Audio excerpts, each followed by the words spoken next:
వృషభ రాశి వారికి ద్వితీయ స్థానంలో గురువు, చతుర్థ స్థానంలో శుక్రుడు కేతువు, పంచమ స్థానంలో రవి బుధుడు, ఆరింట కుజుడు, లాభస్థానంలో శనేశ్వరుడు, దశమ స్థానంలో రాహువు.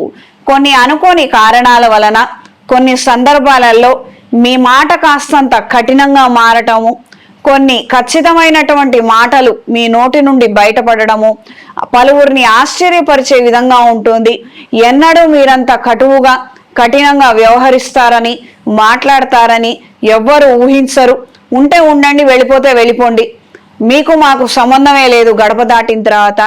ఈ విధమైనటువంటి చర్యలు మాటలు మీ నోటి నుంచి రావడము చాలా మందిని ఆశ్చర్యానికి గురి చేయడము, ఎవరైతే ప్రత్యేకంగా మీకున్నటువంటి బలహీనతను ఎప్పుడు ఇబ్బంది పెట్టడము, దాన్ని ఆసరాగా చేసుకొని ప్రయోజనాలను పొందటము, ఈ విధమైనటువంటి అనుచర వర్గము కుటుంబీకులు ఉన్నారు.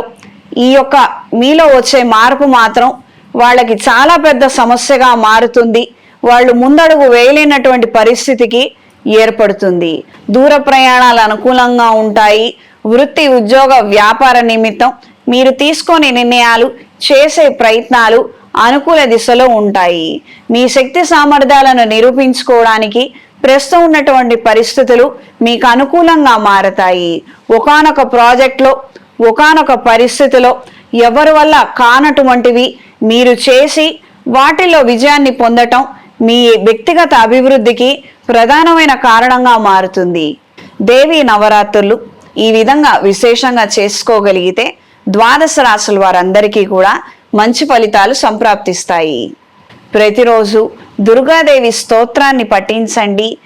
అమ్మవారి దేవి మహత్యము సప్తసతి పారాయణ విశేషంగా చేయగలిగిన లేదా వినగలిగిన మంచి ఫలితాలు సంప్రాప్తిస్తాయి.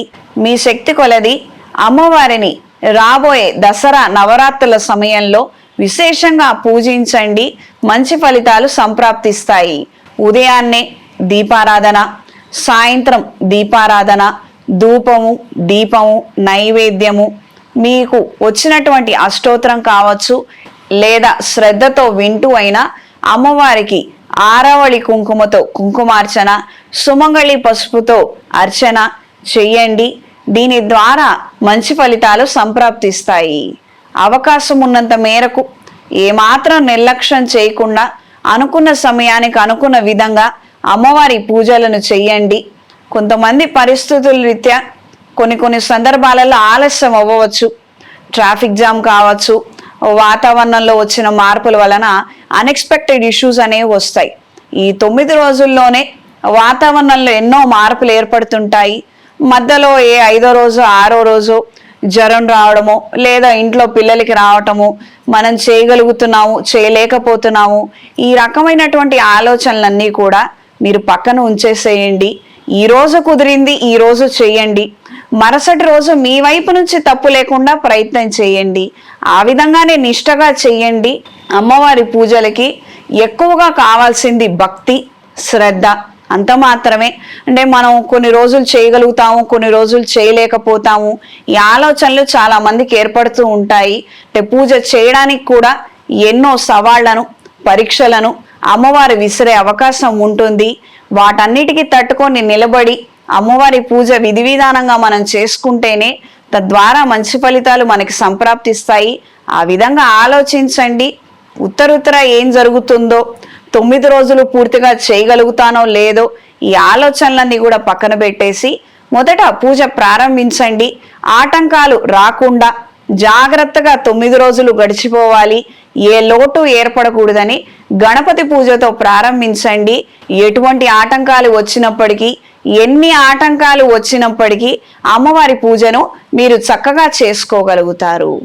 ఈ 9 రోజుల్లో శరీరం సహకరించిన వారు ఒక పూట భోజనం చేసి మరొక పూట పలహారాన్ని స్వీకరించండి. ఈ 9 రోజుల్లో అవకాశం ఉన్నంత మేరకు ముత్తైదువులను ఇంటికి పిలిచి వాళ్ళకి వస్త్ర సమేతంగా తాంబూలాలను సమర్పించి ఆశీస్సులు పొందండి. సాయంత్రం వేళ ఎరుపు ఒత్తులతో అష్టమూలిక తైలంతో దీపారాధన చేయండి. అష్టమూలిక గుగ్గిలము లేదా దైవికం పొడి లేదా త్రిశూల్ పౌడర్తో అమ్మవారికి విశేషంగా ధూపాన్ని సమర్పించండి. ఈ 9 రోజులు కాస్తంత ఉగ్ర రూపంలో ఉన్నటువంటి దుర్గాదేవిని మనం పూజిస్తున్నాం కాబట్టి ధూపం కూడా కాస్తంత ఘాటుగానే ఉండాలండి.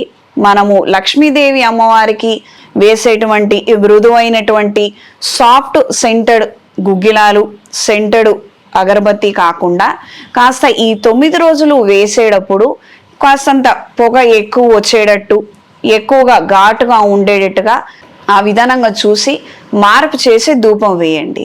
ఒక్కొక్క అమ్మవారికి కావచ్చు, ఒక్కొక్క పూజ విధానం కావచ్చు, చిన్న చిన్న మార్పులు ఉంటాయి. మనం ఎవరినైతే పూజిస్తున్నామో వాళ్ళ స్వభావం ఎటువంటిది, మనం ఏ తత్వంలో పూజిస్తున్నామో ఆ తత్వానికి సంబంధించినటువంటి విధంగానే మన పూజల్లో కూడా చిన్న చిన్న మార్పులు అనేవి ఏర్పడుతూ ఉంటాయి. అన్ని పూజలు ఒకే విధంగా చేయలేము. కొన్ని మ్యాండేటరీ నియమాలు ఉంటాయి. ఆ విధంగా పాటించి తెలుసుకొని చేయండి. అన్ని విధాల మంచి ఫలితాలు సంప్రాప్తిస్తాయి. ఈ వారం స్త్రీలకు వృత్తి, ఉద్యోగ, వ్యాపారాలలో అనుకూలమైన మార్పులు ఏర్పడతాయి. కోర్టు వ్యవహారాలకు సంబంధించిన అంశాలలో 3 పనులు ముందుకు జరుగుతాయి. కొంతమంది ద్వారా మీరు చేసే ప్రయత్నాల ద్వారా మంచి ఫలితాలను అందుకోగలుగుతారు. ఈ వారం వృషభ రాశి వారికి కలిసొచ్చే రంగు నీలం, కలిసొచ్చే దిక్కు తూర్పు, కలిసొచ్చే సంఖ్య 5. ప్రతిరోజు భద్రకాళీదేవి అమ్మవారి స్తోత్రాన్ని పఠించండి.